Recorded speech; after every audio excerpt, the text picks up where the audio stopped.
ગુરુદેવ, આપણા નજીકના ગુજરી જવાનું દુઃખ સહન કરવાની અને સ્વીકારવાની શું રીત છે? ઇમોશનલી સવાલ ખૂબ જ અગત્યનો છે. ઇન્ફોર્મેટિવ સવાલ ખૂબ સહેલો છે. ઉપદેશ દેવો બહુ સહેલો છે કે પાંદડું સુકાઈ ગયું એટલે ખરી ગયું એ સ્વીકારો. મૃત્યુ અનિવાર્ય છે એ સત્ય સ્વીકારી લ્યો. આવું તથ્યાત્મક રીતે કહેવું બહુ સહેલું છે.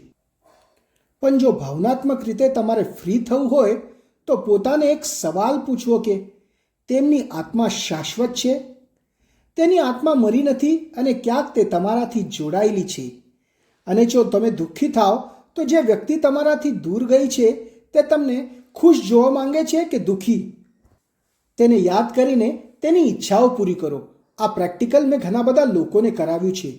જેમના નજીકના વ્યક્તિ, કોઈના પતિ ગયા, કોઈની પત્ની ગઈ, કોઈનો પુત્ર ગયો, કોઈની માતા ગઈ, કોઈના પિતા ગયા. હું ખાલી સિમ્પલ ક્વેશ્ચન તેમને પૂછું છું કે જે આત્મા તમારાથી જુદી થઈ ગઈ તે જો ત્યાંથી તમને જોશે અને તમને દુઃખી જોશે તો તેમને કેવું લાગશે? બસ જેવું એ તમને જોવા માંગે છે તેવું રહેવાનો પ્રયાસ કરો. અને આ નિસર્ગનો ક્રમ છે. જે આવ્યા છે તે જવાના છે અને જે આવે છે તે જાય છે. તો શા માટે રડે છે? આવવાવાળો જવાનો અને જવાનો જ છે.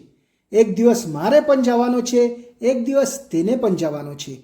પણ આ જવાનું ફેઝ ટેમ્પરરી છે. આત્મા નથી ગઈ. આત્મા સાથેના મારા સંબંધ શાશ્વત છે. શરીરથી સંબંધ અલગ થયા છે. નવા રૂપમાં તે ક્યાંક ના ક્યાંક છે. ત્યાં જઈને હું તેને મળીશ એવો વિશ્વાસ મનમાં રાખવો. શ્રદ્ધાના સંબંધ હશે તો જુદાઈનો દુઃખ નહીં થાય અને સ્વાર્થનો સંબંધ હશે તો જુદાઈની પીડા થશે.